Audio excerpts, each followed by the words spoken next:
If you've spent any time on American roads, you already know the religion. Bigger trucks, tall SUVs. For decades, that's been the gospel of the US auto market, and Detroit has been the church. Then in December 2025, the President of the United States stood in the Oval Office, fresh off a trip to Japan, and blew the whole thing up. They're really cute, and I said, how would that do in this country? He'd seen the K cars, those tiny, boxy, impossibly practical little machines that make up nearly a third of every vehicle sold in Japan. Cars that cost $10,000 new. Cars that make sense. And he wanted them here. So he posted on Truth Social, "I have just approved tiny cars to be built in America. They are inexpensive, safe." You get the point. For about 48 hours, it felt like something had actually shifted. It hadn't. Because the car Trump promised you doesn't just face one problem. It faces 3 walls, and not one of those walls moves because a president posted in all caps. Stick around. Let's start with what actually happened, because the announcement was real. Trump's trip to Japan lit something in him. He saw K cars everywhere. Tiny Suzuki Altos, Honda N-Boxes, Daihatsu Miris. Cute, efficient, cheap, and absolutely everywhere. And genuinely seemed confused why America didn't have them. So he came home and tasked Transportation Secretary Sean Duffy to immediately approve production of K-style vehicles for the American market. He rolled back Biden-era fuel economy standards, rebranding the whole initiative "Freedom Means Affordable Cars." Ford CEO praised it. Stellantis showed up to the press conference. It looked like a movement. But here's what the fine print said, buried under the fanfare. No federal safety regulations had actually changed. No law had been passed. No standards had been rewritten. What Trump had done was instruct regulators to begin working on a pathway. That's not a car. That's a memo. And Secretary Duffy himself admitted it on CNBC the very next day. The man tasked with making this happen said probably not, the day after the announcement. That's where the promise ends. Now let's talk about the walls. The first wall is federal safety law, and it is not a suggestion. Every new vehicle sold in the United States must comply with federal motor vehicle safety standards. These are the crash test requirements, the airbag mandates, the crumple zone specifications, the rollover ratings. They exist because in the 1960s and 70s, Americans were dying on roads at catastrophic rates, and the government finally intervened. K cars were not built for these standards. They were built for Japanese roads, Japanese speed limits, and a Japanese regulatory framework that is simply different. And the gap between those two frameworks is not a paperwork problem. It's a physics problem. When the Insurance Institute for Highway Safety ran a test, a K-Class mini truck going 25 miles per hour against a Ford Ranger going 35 miles per hour, the K driver dummy's head hit the steering wheel hard. No airbag. Minimal crumple zone. The result was catastrophic on paper. Now imagine that vehicle on an American interstate next to F-250s averaging 70 miles per hour. The safety engineers don't need a study. They already know the answer. To make a K car street legal for new sale in the United States, a manufacturer would need to redesign it to absorb American crash forces. That means a stronger frame, bigger crumple zones, full airbag systems, advanced seatbelt pretensioners.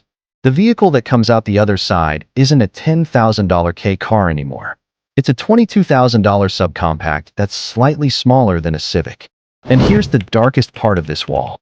The law isn't the villain here, but it is immovable without years of rulemaking, congressional action, and a complete rethinking of how American roads are structured. A Truth Social post doesn't do that. Here's where the story turns. The same announcement that promised you an affordable small car also rolled back the one regulatory mechanism that actually pressured automakers to build them. Corporate average fuel economy are the rules that force automakers to hit fleet-wide MPG targets across everything they sell. If you sell too many gas-guzzling trucks, you have to balance the average by also selling efficient small cars. It's an imperfect system, but it was the primary regulatory reason companies like Honda and Toyota kept small car lines alive in the US market. Trump's administration cut the 2031 fleet average target from 50.4 miles per gallon down to 34.5.